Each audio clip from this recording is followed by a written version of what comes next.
ज्याला पिवळं सोनं म्हटलं जातं ती हळद महाराष्ट्रामध्ये हिंगोली, सांगली आणि इतर जिल्ह्यामध्ये मोठ्या प्रमाणामध्ये पिकवली जाते।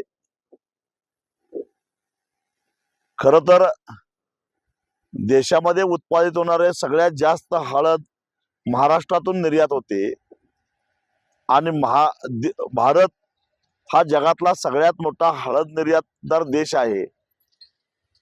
पण यावर्षी अतिवृष्टीमुळे हळदीचं उत्पादन कमी झालेलं आहे। अशा परिस्थितीमध्ये निर्यातीची मागणी वाढत आहे, दर चांगले मिळणार आहेत, पण काही मूठभर व्यापारी आहेत जे वायदे बाजाराच्या माध्यमातून सट्टा खेळतात आणि या सट्टेबाजीच्या खेळामध्ये जाणीवपूर्वक जेव्हा शेतकरी फेब्रुवारी मार्च मध्ये हळद विकतो तेव्हा दर पाडले जातात आणि शेतकऱ्याकडून सगळी हळद ओरबाडून खरेदी करून नंतर NCDX वायदे बाजाराचा खेळ करून पुन्हा दर वाढवले जातात आणि हे मूठभर व्यापारी ज्यांची संख्या 10-12च्या पुढे नाही, ते देशातले हळदीच्या व्यापारातले डॉन बनलेले आहेत, ते पैसा कमवतात आणि शेतकरी मात्र तेजी असून सुद्धा हात चोळत बसतात। 10-12 वर्षापूर्वी साखरेच्या बाबतीत सुद्धा हेच व्हायचं। त्यावेळी मी लोकसभेमध्ये आवाज उठवला, सातत्यानं लोकसभेच्या मध्ये सरकारकडे मागणी केली आणि साखरेला वायदे बाजारातून बाहेर काढायला केंद्र सरकारला भाग पाडलं, तेव्हा कुठे साखरेचे भाव स्थिर राहिले। आज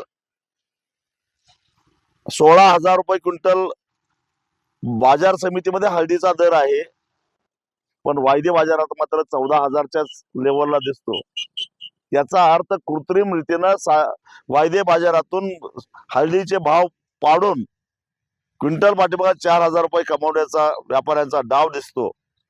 याची सखोल चौकशी झाली पाहिजे। गेल्या 5 वर्षामध्ये किमान 25,000 कोटी रुपयाचा चुना या व्यापाऱ्यांनी हळद उत्पादक शेतकऱ्यांना लावले आहे आणि म्हणून आर्थिक गुन्हे अन्वेषण कडून याची सखोल चौकशी व्हायला पाहिजे, ही मागणी करणारं पत्र मी मुख्यमंत्र्यांना लिहिलेलं आहे। एवढंच नव्हे तर मी स्वतः पुढच्या आठवड्यामध्ये सेबीच्या मुख्य कार्यालयामध्ये जाऊन ज्या पद्धतीनं साखरेच्या वायदे बाजारामधून भ्रष्टाचार व्हायचा, काळा पैसा याच्यामध्ये यायचा, ती स्ट्रॅटेजी आता या व्यापाऱ्यांनी हळदीमध्ये आणलेली आहे। याचा सुद्धा भांडाफोड केल्याशिवाय राहणार नाही। उठसूट राजकीकरणासाठी ईडी सगळीकडे लुडबुडत असते, या ठिकाणी ईडी काय येत नाही, हा माझा प्रश्न देशाचे गृहमंत्री अमित शाह यांना सुद्धा आहे। त्यांना सुद्धा भेटून हा प्रश्न विचारल्याशिवाय मी गप्प बसणार नाही।